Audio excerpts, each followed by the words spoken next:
आप देख रहे हैं न्यूज नाउ 24/7 ताज़ा खबरों के लिए हमारे साथ बने रहें। कांग्रेस की राष्ट्रीय प्रवक्ता सुप्रिया श्रीनेत ने कहा, वॉर रुकवाने वाले पप्पा देश का अपमान नहीं रुकवा पा रहे।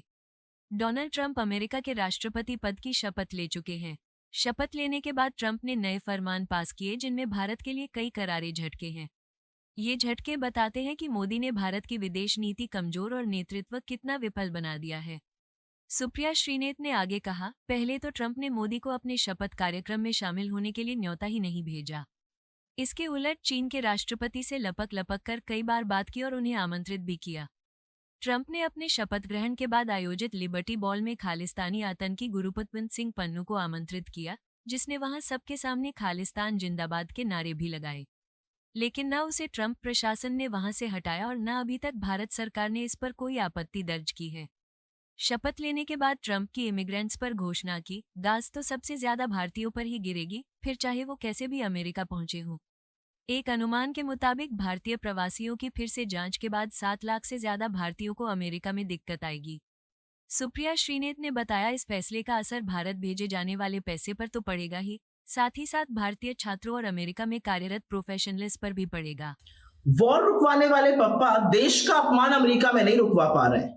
डोनाल्ड ट्रंप ने अमेरिकी राष्ट्रपति की शपथ लेने के बाद कुछ ऐसे फरमान जारी किए हैं जिसमें एक के बाद एक बड़ा झटका भारत को लगा है, और ये झटके सबूत है इस बात का कि हमारी कूटनीति, हमारी विदेश नीति, हमारी डिप्लोमेसी और हमारा नेतृत्व पूरी तरह से अकर्मण्य, पूरी तरह से फेल है।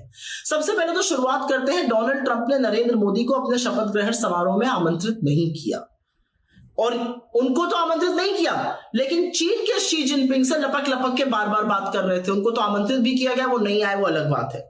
मोदी जी को आमंत्रित नहीं किया, लेकिन खालिस्तानी आतंकी गुरपतवंत सिंह पन्नू को शपथ ग्रहण के बाद जो पहला लिबर्टी इनॉग्रल बॉल था उसमें बुलाया गया, और वो शख्स वहां पर खालिस्तान जिंदाबाद के नारे लगाता हुआ दिखा। ये अलग बात है कि ट्रंप एडमिनिस्ट्रेशन के किसी भी अधिकारी ने उसको वहां से बाहर नहीं निकाला, और अभी तक भारतीय सरकार ने इस पर कोई आपत्ति नहीं जताई है, कोई शिकायत नहीं दर्ज की है। उसके बाद ट्रंप ने इमिग्रेंट को लेकर बड़ी घोषणाएं करी, और इसकी बड़ी गाज भारतीयों पर गिरेगी, फिर वो कैसे भी अमेरिका पहुंचे हों। जानकारों के मुताबिक अगर कागजात दोबारा से चेक होते हैं और जांच होती है तो करीब 7 लाख से ऊपर भारतीयों को दिक्कतें आएंगी, उनको मुश्किलों का सामना करना पड़ेगा, और उनको अमेरिका में रहने में दिक्कत हो सकती है। और इसका एक बड़ा खामियाजा रेमिटेंस, जो भारत पैसा भेजते हैं ये लोग, उस पर आएगा, हमारे छात्रों पर आएगा, हमारे वहां पर कार्यरत प्रोफेशनल्स पर भी आएगा। ट्रंप यही नहीं रुके, उन्होंने ब्रिक्स को चेतावनी दे डाली। ब्रिक्स का मतलब ब्राजील, रशिया, इंडिया, चाइना और साउथ अफ्रीका का वो समूह जो इमर्जिंग इकोनॉमीज होता है, उनको चेतावनी दे डाली कि अगर वो डॉलर के अलावा किसी भी चीज में ट्रेड करते हैं तो उन पर 100% टैरिफ लागू किया जाएगा। आने वाले दिनों में ट्रंप की जो प्रोटेक्शनिस्ट पॉलिसीज है, क्योंकि वो अमेरिका फर्स्ट की बार बार बात कर रहे हैं, जो प्रोटेक्शनिस्ट पॉलिसीज है उसका खामियाजा इस देश को भुगतना पड़ेगा। लेकिन समझ में नहीं आ रहा है, सरकार भी चुप है और भक्तों को तो सांप सूंघ गया है। वही बकलोल भक्त जो ट्रंप के लिए यज्ञ कर रहे थे, उनके चुने जाने पर मिठाइयां बांट रहे थे, अब काहे चुप हो, काहे सांप सूंघ गया है।